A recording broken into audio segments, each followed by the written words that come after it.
ഒന്ന് ഇമാജിൻ ചെയ്ത് നോക്കിയേ, നിങ്ങളുടെ കല്യാണത്തിന് അത് നിങ്ങളുടെ ഫിയാൻസിയും കൊന്ന് നിങ്ങളുടെ കല്യാണത്തിന് വന്ന ആൾക്കാരെ എല്ലാവരെയും കണ്ടെന്നുകൊണ്ടാൽ വെട്ടിക്കൊന്നു കഴിഞ്ഞിട്ട് നിങ്ങളെ കോമയിലാക്കിയിട്ട് പോയ വില്ലനും ഗ്യാങ്ങും. പിന്നെ 4 വർഷം കഴിഞ്ഞ് നിങ്ങൾ കോമയിൽ നിന്ന് എണീക്കുന്ന സമയത്ത് തെറാപ്പി ചൂസ് ചെയ്യുന്നതിന് വരെ നിങ്ങളൊരു ഡൂ ലിസ്റ്റ് ഉണ്ടാക്കി ആരെയൊക്കെ കൊല്ലണമെന്ന്.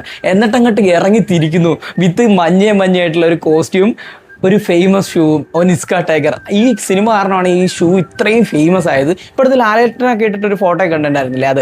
ഈ സിനിമയുടെ പേരാണ് കിൽ ബിൽ. ഇതിൻ്റെ ഫസ്റ്റ് പാർട്ടും സെക്കൻഡ് പാർട്ടും ഉണ്ട്. ഒരു മൂവീനെ കറക്റ്റ് നടുഭാഗത്ത് വെച്ച് കട്ട് ചെയ്ത് വെച്ചിട്ട് വോളിയം 1 വോളിയം 2 എടുത്ത് വെച്ചേക്കുന്ന ഒരു പടമാണ് കിൽ ബിൽ. ഇതിനകത്ത് വില്ലനെ കൊല്ലാൻ വേണ്ടിയിട്ട് ഇറങ്ങിത്തിരിക്കുന്ന നായികയാണ്. പുള്ളിക്കാരി ഒരു അസാസിനായിരുന്നു. ആ അസാസിൻ പിന്നീട് നല്ല മനുഷ്യനാവാം, ഓക്കെ കല്യാണമൊക്കെ കഴിച്ച് നന്നായി ജീവിക്കാം എന്ന് വിചാരിക്കുന്ന സമയത്ത് നമ്മുടെ ബോസിന് അത് ഇഷ്ടപ്പെടില്ല. അപ്പോൾ ബോസിൻ്റെ ഏറ്റവും നല്ല മെമ്പേഴ്സിനെ എല്ലാം കൂടെ ഇവരെ കൊല്ലാൻ വേണ്ടിയിട്ടായിരിക്കും. ഇവരുടെ കൊളീഗ്സ് ആയിരുന്നു അവർ. പക്ഷേ എന്ത് ചെയ്യാൻ, ഫെയിലാവും. അവർ കോമയിൽ നിന്ന് തിരിച്ചു വന്നു കഴിഞ്ഞപ്പോൾ അവർ ഇവരെ എല്ലാവരെയും കൊല്ലാൻ വേണ്ടി ഇറങ്ങിത്തിരിക്കുന്നു. ലിറ്ററലി ചോരക്കളിയാണ്.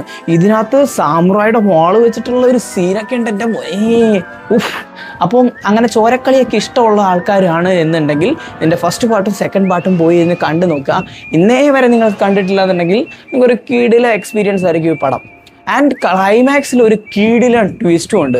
ആ ട്വിസ്റ്റ് എനിക്ക് ഭയങ്കരമായിട്ട് ഇഷ്ടമായിരുന്നു. അപ്പോൾ ഈ പടം എവിടെ കിട്ടുമെന്ന് ചോദിച്ചു കഴിഞ്ഞാൽ തപ്പി കണ്ടുപിടിക്കേണ്ടി വരും. ഇല്ലെന്നുണ്ടെങ്കിൽ ബയോയിലൊരു ലിങ്ക് കൊടുത്തേക്കാം, അവിടുന്ന് നിങ്ങൾക്ക് ഡൗൺലോഡ് ചെയ്തും കാണാം. അപ്പോൾ ഞാൻ അടുത്ത പടമായിട്ട് വരാം.